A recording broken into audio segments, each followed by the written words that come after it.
Estamos en el año 1901. Los automóviles son un lujo exótico. La electricidad apenas empieza a iluminar las ciudades y la mayoría de las personas nunca ha visto un teléfono. Y sin embargo, en este mundo antiguo, acaba de surgir algo nunca visto. Una empresa con un valor de $1.000 millones. Sí, 1.000 millones. En dinero de hoy, más de 36.000 millones. Pero lo más increíble es cómo se llegó a eso. No fue por un invento, ni por un golpe de suerte, sino por una guerra. No una guerra de ejércitos, sino una guerra de magnates. J.P. Morgan contra Andrew Carnegie. El campo de batalla. El acero. En los próximos minutos te voy a contar cómo nació US Steel, la primera corporación de la historia en alcanzar ese valor. Vamos a ver quiénes fueron Morgan y Carnegie, dos de los hombres más poderosos de su tiempo, cómo su rivalidad acabó creando un coloso industrial, y cómo esa empresa ayudó a construir Estados Unidos, hasta que un día dejó de ser el gigante que todos temían. Y ojo, porque esta historia no termina hace un siglo. Su capítulo final ocurrió hace apenas unos meses, con un giro que seguro no te esperas. Andrew Carnegie nació en 1835, en Escocia, en una familia muy humilde. Su padre era tejedor, pero la revolución industrial dejó sin trabajo a miles de artesanos como él. Así que cuando Andrew tenía 13 años, la familia decidió emigrar a Estados Unidos en busca de un futuro mejor. En Pensilvania, Andrew empezó desde lo más bajo, trabajando 12 horas al día en una fábrica de algodón, cobrando apenas $1.20 por semana. Pero era listo, curioso, y siempre buscaba aprender. A los pocos años, entró a trabajar en el ferrocarril. Allí conoció la importancia del acero para las locomotoras, los puentes y las vías. Y cuando descubrió el proceso Bessemer, una forma revolucionaria de fabricar acero más rápido y barato, vio su oportunidad. Carnegie invirtió todo lo que tenía en plantas siderúrgicas y pronto su empresa, Carnegie Steel, dominaba el mercado. Llegó a ser uno de los hombres más ricos del mundo. Pero también creía en devolver la riqueza a la sociedad. Donó gran parte de su fortuna a bibliotecas, universidades y fundaciones. Su lema era claro: el hombre que muere rico, muere deshonrado. John Pierpont Morgan, en cambio, nació en 1837 en una familia acomodada. Su padre ya era banquero, así que creció en un ambiente de negocios y finanzas.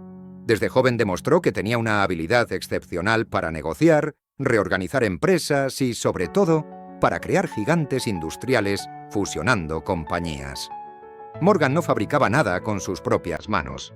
No era un inventor ni un obrero, era un arquitecto financiero. Su objetivo era controlar mercados completos y creía que las grandes corporaciones eran más eficientes que la competencia salvaje. Durante la crisis económica de 1893, llegó incluso a prestar dinero al gobierno de Estados Unidos para salvarlo del colapso. Eso le dio un poder casi inimaginable para un empresario privado. Carnegie y Morgan no podían ser más distintos. Carnegie era un constructor, un hombre hecho a sí mismo. Morgan era un banquero, un hombre de herencia y conexiones. Pero había algo que los unía. Ambos sabían que el acero era el material del futuro. Con acero se levantaban rascacielos, se construían puentes, se fabricaban barcos y armas. Y en ese juego, solo podía haber un líder. A finales del siglo XIX, Carnegie Steel era prácticamente imbatible. Morgan, por su parte, controlaba la Federal Steel Company, dirigida por Elbert H. Gary, y estaba buscando una manera de crecer. En 1901, Carnegie decidió que tal vez había llegado la hora de retirarse. Envió una nota con el precio por el que vendería toda su empresa: $480 millones. Morgan, al verla, dijo una frase que pasaría a la historia: «Señores, Carnegie aceptará, y yo lo compraré». Morgan no se conformó con comprar Carnegie Steel. Inmediatamente fusionó la Federal Steel Company de Elbert H. Gary y la National Steel Company. Y así, el 2 de marzo de 1901, nació la United States Steel Corporation. Su valor inicial, $1.000 millones. Para que te hagas una idea, Eso sería desde equivalente a más de 36.000 millones actuales. En su primer año, US Steel controlaba nada menos que el 67% de toda la producción de acero en Estados Unidos. La empresa instaló su sede en el Empire State Building, en Nueva York, y se convirtió en el símbolo máximo del capitalismo industrial estadounidense. US Steel creció de forma impresionante, pero no tardó en enfrentarse a su primer gran reto. En 1911, el gobierno de Estados Unidos la acusó de ser un monopolio y abrió un proceso antitrust. Finalmente no fue dividida, pero perdió parte de su dominio. Durante la Segunda Guerra Mundial, la compañía jugó un papel fundamental. Fabricó el acero para barcos, tanques, aviones y armamento. En 1943, en su punto más alto, llegó a tener más de 340.000 empleados. Era, sin exagerar, una de las empresas más poderosas del planeta. Pero el mundo cambió. A partir de los años 70 y 80, la competencia internacional, especialmente de Japón y Europa, comenzó a ganar terreno. Los costos laborales más altos en Estados Unidos y el surgimiento de materiales alternativos también afectaron al negocio. La globalización golpeó fuerte. Parte de la producción se deslocalizó y US Steel nunca recuperó su dominio absoluto. En 2025, la empresa vale en bolsa alrededor de 7.000 millones de dólares. Tiene una deuda importante y sus márgenes son muy ajustados. Hoy, frente a gigantes como Apple, Microsoft o Amazon, parece pequeña, muy pequeña. Y así llegamos al capítulo final.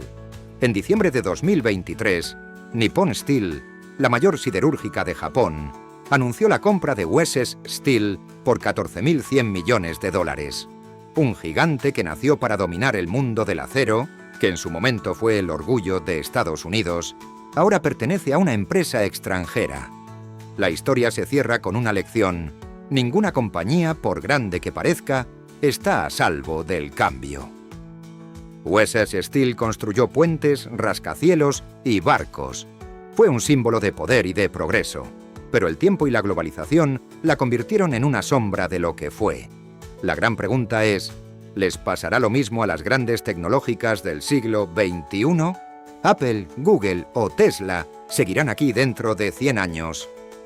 ¿O veremos alguna fusión entre dos gigantes tecnológicos? Apple y Nvidia o tal vez Meta acabe comprando TikTok.